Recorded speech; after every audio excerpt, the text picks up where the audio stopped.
ሀገርን ጥሎ ቤተሰብን ተሰናብቶ ወደ ውጭ ሀገር መሄድ መሰደድ ትልቅ ዓላማና ህልም አለው። የተሻለ ህይወትን ለመኖር ቤተሰብን ለመርዳት ሌት ተቀን እንለፋለን። ነገር ግን በዚህ ሩጫ መሃል ሳናስብ የምናጣው አንድ ውድ ነገር አለ። እሱም ጤናችን ነው። አውሮፓ፣ አሜሪካ፣ ካናዳ ወይንም አረብ ሀገራት የምትኖሩ ብዙ ኢትዮጵያውያን በሰውነታችሁ ላይ የሚታዩ ጥቃቅን ምልክቶችን የሥራ ድካም ወይም የአየር መቀየር ነው በማለት ቸል ትላላችሁ። ነገር ግን እነዚህ ምልክቶች በስደት ህይወት ውስጥ በብዛት የሚከሰቱና ህይወትን በአጭር የሚቀጩ 3 ድምፅ አልባ ገዳይ በሽታዎች ምልክት ሊሆኑ ይችላሉ። በዚህ ቪዲዮ በውጭ ሀገር የሚኖሩ ወገኖቻችንን በስውር የሚያጠቁትን እነዚህን 3 የጤና ጠንቆችና እንዴት በቀላሉ መከላከል እንደምንችል በዝርዝር እንመለከታለን። እስከ ቪዲዮ መጨረሻ አብራችሁን ቆዩ። ሰላም ጤና ይስጥልን ውድ ኢትዮጵያውያን እንደምን አላችሁ? ዛሬ አዲስ ነገር ይዤላችሁ መጥቻለሁ።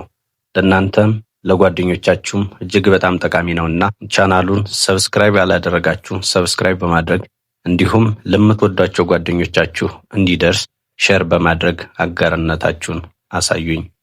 የመጀመሪያውና በዲያስፖራው ዘንድ በስፋት የሚታየው ጠንቅ የቫይታሚን ዲ እጥረት ነው። በሀገራችን ኢትዮጵያ ፀሐይ በነፃ ስለምናገኝ ስለ ቫይታሚን ዲ አስበን አናውቅም ይሆናል።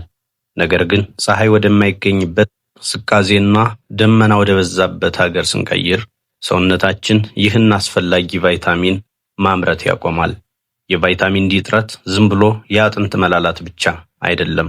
በውጭ ሀገር የሚኖሩ ብዙ ወገኖቻችን የሚሰቃዩበት የቤት ናፍቆት፣ የመሰላቸት ስሜት፣ ከፍተኛ የድካም ስሜት፣ የጡንቻ ህመምና ከባድ ድብርት ምንጩ የዚህ ቪታሚን እጥረት ሊሆን ይችላል። ሰውነታችን ጥቁር ወይም ሜላኒን የበዛበት በመሆኑ ደግሞ ከነጭ ወገኖቻችን ይልቅ የፀሐይ ብርሃንን የመምጠጥ አቅማችን አነስተኛ ነው።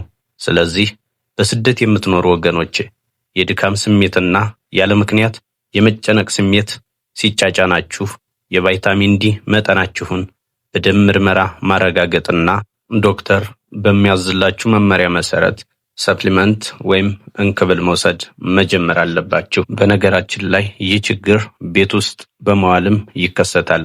አብዛኞቻችሁ ኢትዮጵያውያን ደግሞ ቤት ውስጥ ስለምትሰሩ ይህ ችግር ሊያጋጥማችሁ ይችላል። ስለዚህ የቪታሚን ዲ ምርመራ ታደርጉና ሰፕሊመንቶችን መውሰድ ይጠበቅባችኋል ማለት ነው። ሁለተኛውና እጅግ አደገኛው ጠንቅ የደም ግፊት ነው። የደም ግፊት ድምፅ አልባ ገዳይ ወይም ሳይለንት ኪለር የሚባለው ያለምንም ግልጽ ምክንያት በሰውነታችን ውስጥ እየገነባ በመሄድ በመጨረሻ ለድንገተኛ የልብ ህመም ወይም ለስትሮክ ስለሚዳርግ ነው። በውጭ ሀገር የደም ግፊት ለምን ይጨምራል ብለን ስናይ 3 ዋና ዋና ምክንያቶችን እንይ። አንደኛ የአእምሮ ጭንቀት ነው።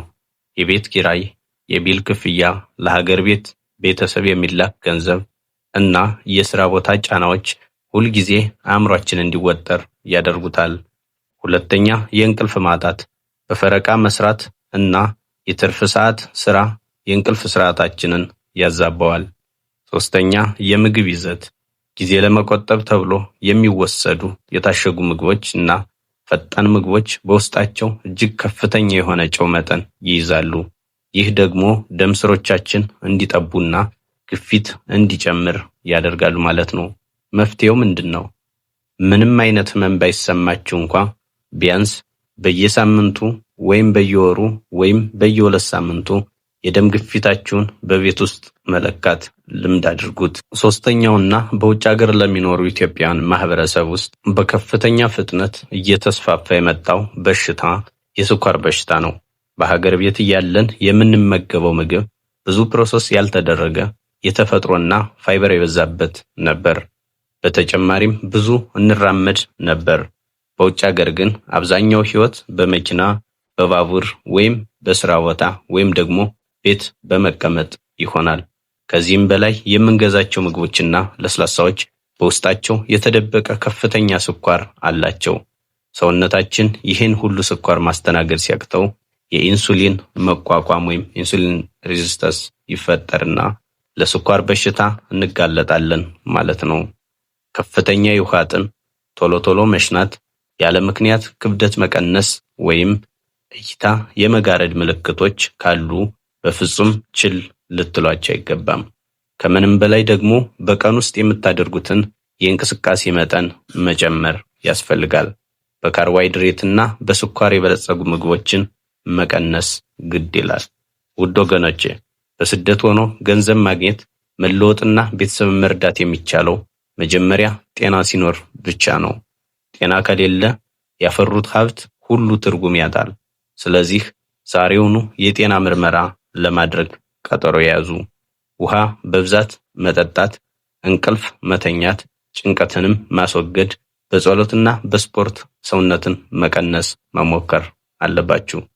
በውጭ ሀገር የምትኖሩ ወገኖቻችን ከነዚህ 3 ነገሮች በበለጠ እናንተን ያሳሰባችሁ የጤና ችግር የትኛው ነው? በኮሜንት መስጫው ላይ አጋሩኝ። ይህ ቪዲዮ ለብዙዎች ሕይወት ማዳኛ ሊሆን ስለሚችል በውጭ ሀገር ለሚኖሩ ጓደኞቻችሁ፣ ዘመዶቻችሁና ለምትወዳቸው ሰዎች ሁሉ ሼር ማድረጋችሁን አትርሱ። ለቻናላችን አዲስ ከሆናችሁ ደግሞ ጠቃሚ የሆነ የጤና መረጃዎች ሁልጊዜ እንዲደርሷችሁ ሰብስክራይብ አድርጉ። ጤና ይስጥልኝ። በሌላ ቪዲዮ እስከምንገናኝ ሰላም ቆዩ። መልካም ጊዜ